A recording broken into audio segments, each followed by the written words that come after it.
വെള്ളത്തിരുത്തി Blooming Buds Bethania senior secondary സ്കൂളിൽ digital fest Techtrove expo 2024 സംഘടിപ്പിച്ചു.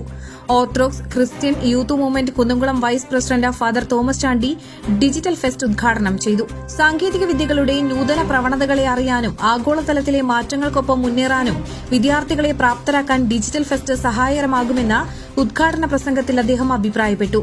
ബദനി സ്ഥാപനങ്ങളുടെ മാനേജർ ഫാദർ ബെഞ്ചമിൻ OIC ചടങ്ങിൽ അധ്യക്ഷത വഹിച്ചു.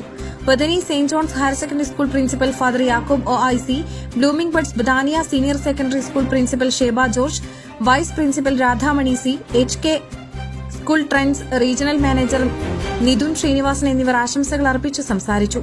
ബദാനിയ ഇൻസ്റ്റിറ്റ്യൂട്ട് ഓഫ് മാനേജ്മെന്റ് സ്റ്റഡീസിലെ അധ്യാപകരായ KV ലീന, MC മിന്നു എന്നിവരും പ്രസ്തുത ചടങ്ങിൽ സന്നിഹിതരായിരുന്നു. Website development, game development, robotic animation എന്നീ വൈവിധ്യമാർന്ന പരിപാടികൾ ഡിജിറ്റൽ ഫെസ്റ്റിന്റെ പ്രധാന ആകർഷകങ്ങളായിരുന്നു. ഇൻഡസ്ട്രിയൽ റോബോട്ടിക് ഇൻസ്റ്റിറ്റ്യൂട്ടിന്റെ നേതൃത്വത്തിൽ റോബോട്ടിക് എക്സ്പോയും നടന്നു. അസിസ്റ്റന്റ് സ്കൂൾ പ്യൂപ്പിൾ ലീഡർ പഞ്ചമി വിനോദ് സ്വാഗതവും school pupil leader Pranav Pradeep നന്ദിയും പറഞ്ഞു. കമ്പ്യൂട്ടർ വിഭാഗം അധ്യാപകരായ MC അശ്വതി, PC റൂമി, നിപ മിനു എന്നിവർ നേതൃത്വം നൽകി.